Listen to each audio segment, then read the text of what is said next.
Hey there, Boots Owen here. I found this little Atco 4-stroke lawnmower on my way home from school yesterday morning after doing a drop-off. It was outside a house about, 400 metres. It was outside a house maybe 300 or 400 metres from mine, and well, I like the look of it. I think it's very fair to say that I don't need it, but that's never stopped me. Just need a socket to go on here. Pull starter cord is not attached correctly. 11mm, no, 10mm. I think it's one of these. There, well, 10mm seems a bit loose on it actually, but well, let's get in there with it. So these things are tricky because it looks like the spring is working a bit, but not much. It's pulling back, but it's like it could be covered in oil because the whole thing is soaked in oil, and a lot of the mower too. In fact, that even looks like someone's been in here before, because these nuts are loose, which is both a bad thing and a good thing. Good that they're loose, bad that someone's been in here. I might have another starter for one of these somewhere. Well, I say somewhere, on another mower. So, found it on the way home.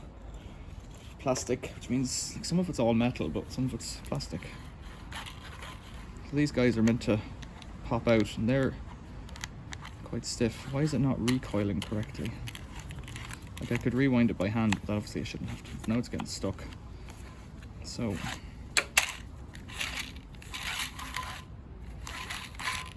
let's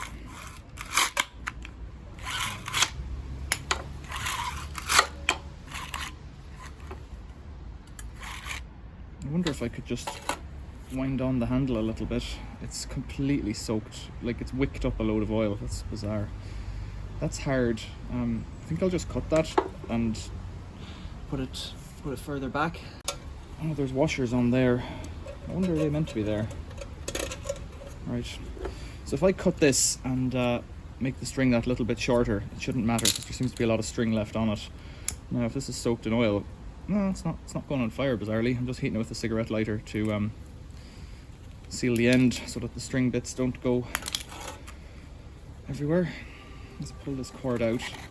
And all I'm going to do is wind it on plus one turn so that it's got a bit of tension, pre-tension in it. So that should recoil with a bit of lust. So that's about right, I'd say. How can I feed this in here? If this is the repair, remarkably easy. I don't want to let it snap off because that would be a disaster. Put this on, pull that through. I think it's a reef knot, is around, or figure of 8 knot is the one that I'm going to do. There's probably lots of ones there, so you see it looks like a figure of 8, and you pull it tight and it kind of locks itself shut. I think that's what it's called. Don't know, it's been sat out in the rain for at least one night. I would have said the washers should have gone on the outside, you know, because otherwise you have nuts bearing on a plastic surface. So it doesn't make any sense to have them on the inside. So, without knowing what I'm doing or having seen any manual, I'm going to change it. This is made for Charles H. Pugh at Stowmarket, England, in Atco. 14 Atco Deluxe engine. So these are all kind of this last ditch. Oops. So these engines are all this last ditch of British engineering for small engines. I don't know if there's any. They might still make them, but they're, you know, there used to be a whole industry of Villiers, Norton, Suffolk Iron Foundry, and it all kind of seemed to have gotten amalgamated into Atco. I'm talking guff here. So I don't really know the history, but suffice it to say, I've lost the nut. Suffice it to say, there ain't many places left that make small engines at any capacity in England,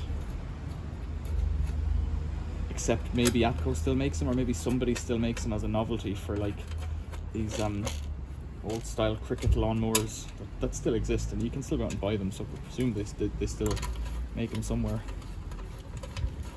Tighten this up.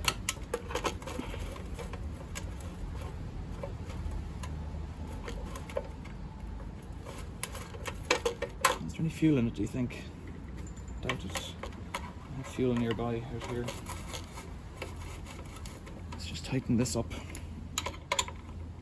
and see how it feels, and then we'll see about the next step is putting something into the carb.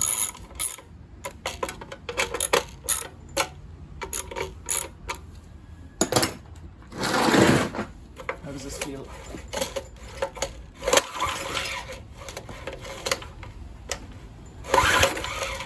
Not great is the answer. Let's see if I pull on the clutch. Bizarrely, that's my knot that's come out, but it didn't recoil. There's something not quite right about that starter thing. That knot shouldn't have come out, obviously. I think it's a function of the oil, perhaps. I'll put an extra knot on top of it.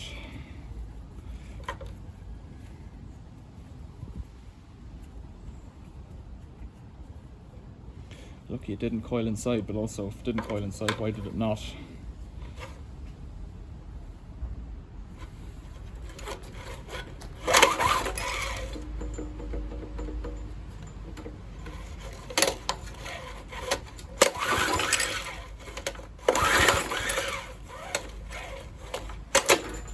I think there's an issue. The handle is just snapped in half. String hasn't gone back in yet though, so I'll get a new piece of wood and make a new handle for it. So a while ago I turned up some of these handles because they work just fine.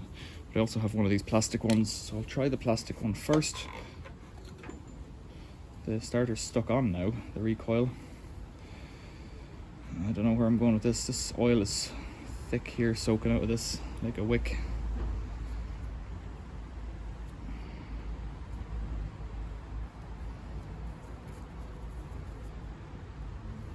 I don't know if this will go in actually, because this is a bit beat up, this handle. Let's see.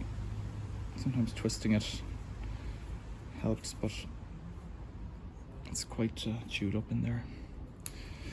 So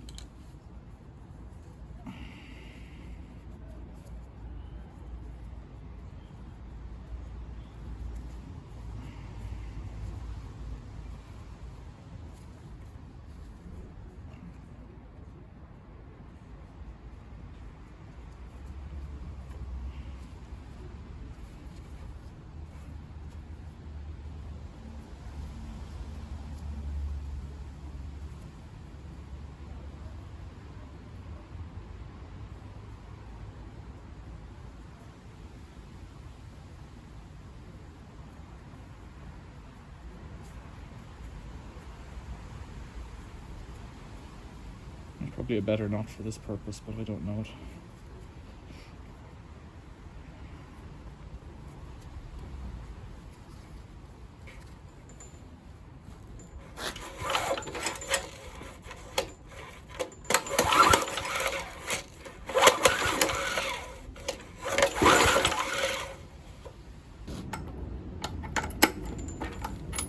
What do you think? Does it have a spark? Got a Bosch spark plug. Clean and dry. Bosch spark plug, clean and dry. That's something. Let's put that in position there. You tell me if you can see anything.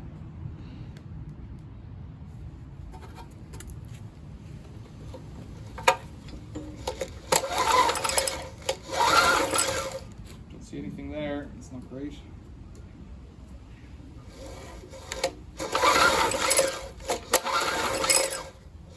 There.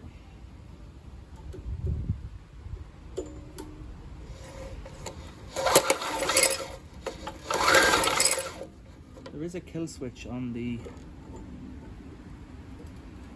throttle, but it's not engaged there. There's a wire up here that goes as a kill switch.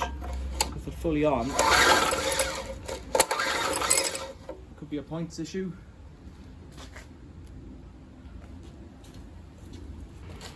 Could be anything wrong with this. The fact that it's been out in the rain for a while really doesn't help.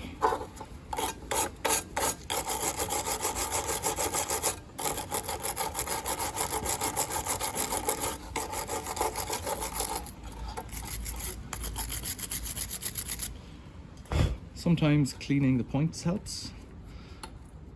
It's gotten me an engine working recently. Let's see now.